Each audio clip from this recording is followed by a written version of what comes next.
What's going on, guys? Welcome back to the channel. Thanks for tuning on in. I don't know how many people are actually going to care about this one, but if you saw the title and you clicked on the thumbnail, here you are. So I've had a few texts and a couple DMs, people asking where I'm at with all of the equipment struggles. So if you kind of watch the videos, you know there's been a lot of stuff that has broken or hasn't got replaced yet.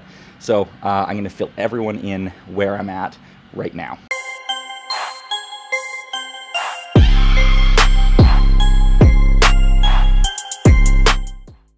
So let's kick things off with the equipment that I no longer have or don't have, or it's still in the process of getting worked out.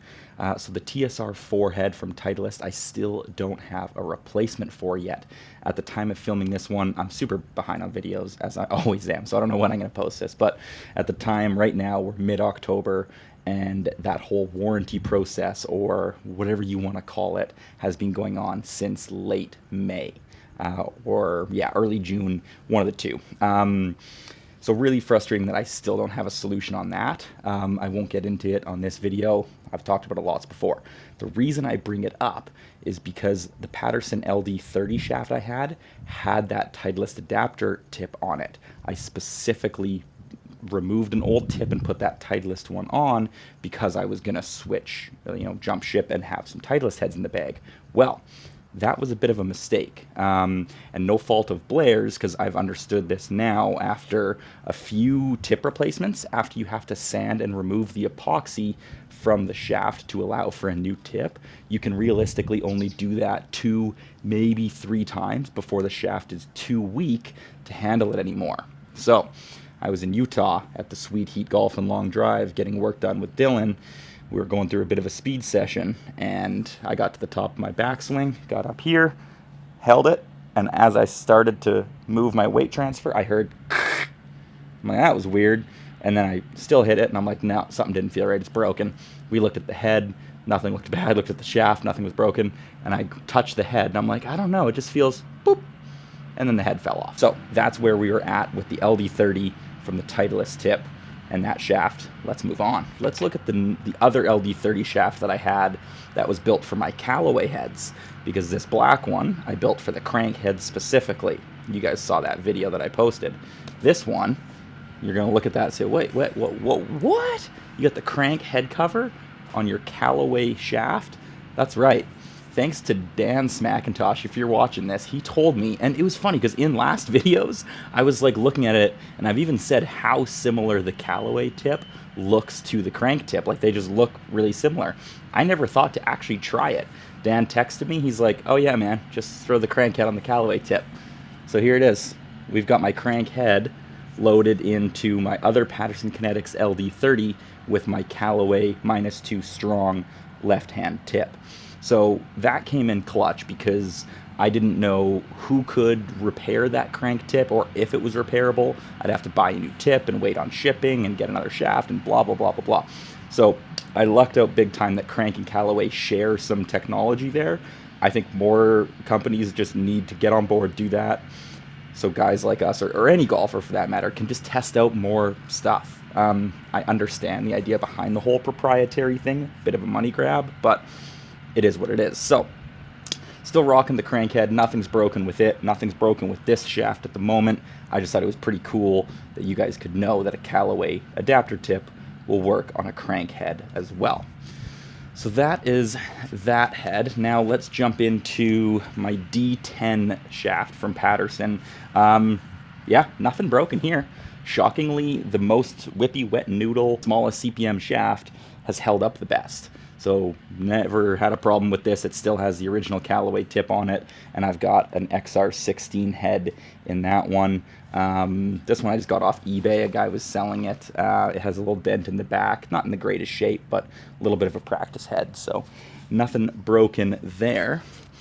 Now, the XR16 head that I initially got, also, shout out Dan if you're watching.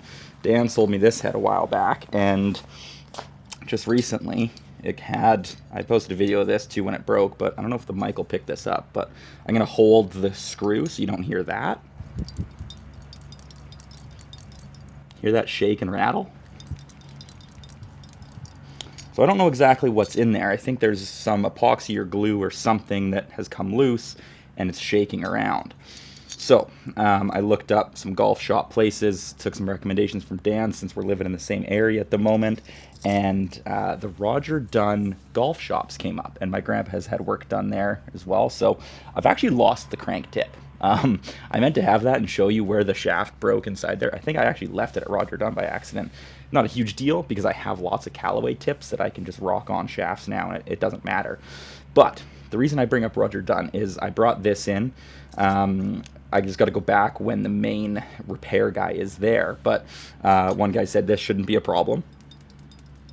He'll be able to do something with that. I have no idea how.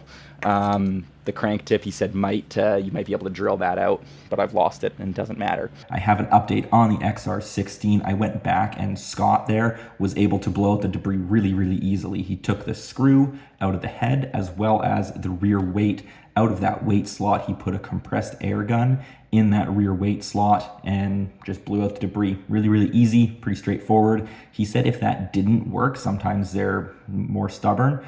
There's like a sticky glue sort of thing that they can press into that rear weight slot, and then the debris floating around will eventually get stuck to that sticky weight and stop making noise. The biggest and cool thing that they were able to do, and the biggest shout out, if you guys are in the valley, in the La Quinta, Indio, Palm Desert area, Roger Dunn Golf Shop in Indio, I cannot express how good of customer service, how friendly and easy to deal with they were. Literally the easiest and best golf shop I've ever been to, hands down, ever. The most polite, easy, it was amazing. So what I did was I walked in with the Paradigm head that I caved like right after the World Long Drive Utah event, because no one was willing to help me with it locally. And then I walk in with the Paradigm head and I say, hey, like, here's what blah, blah, blah, what happened. I didn't say who I was or nothing like that. No reason for them to go above and beyond to help me. And sure enough, he says, looks at it once, he says, huh, yeah, that's crazy. That'll be warranty. Types it into his computer, and boom, brand new, 9-degree, left hand, triple diamond, in stock. He just pops it out of the shaft they had, put it in my shaft, this again, the stock shaft, and then he just said, cool, have a good one, man. I'm like, wait, what? That's it? Like, I don't need paperwork, you don't need to, like, call into Callaway or anything. He's like, no, like, I can clearly see that this will 100% be warranty. So his theory was, why make customers wait 2-3 weeks, blah, blah, whatever, waiting on Callaway when he knows that it's going to be warranty? He's like, I have the head here. Why would I take time out of your golfing and your time with the head when I know it's already going to be warranty? So, I mean, it makes total sense. I didn't even know that that was a plausible thing shops could do. So huge shout out to the Roger Dunn's golf shop in Indio. He literally within 30 seconds set me up with a brand new Callaway Paradigm head, no questions asked. So that was really, really cool. Great customer service to see from that end. So that means we have a new Paradigm head. Hey, me again. Got another update on that Paradigm from Roger Dunn. I got that brand new one. You just saw it in the video. The next day after getting that, went to the driving range. It lasted 85 shots before I caved it in as well. So those Paradigm heads are just glass, I guess. They're really hot heads when they're new, but my first one lasted me 200 hits. This one lasted me 85 hits. So really weak heads, unfortunately. But I took it back to Roger Dunn again and said, hey, this thing broke. The reality is I'm just going to have to sell the Callaway when I get another one. But can you guys warrant it again? And no questions asked. They said, no problem. We'll send it off to Callaway. This time they didn't have one in stock. So they're sending me a new Paradigm. So big shout out to them.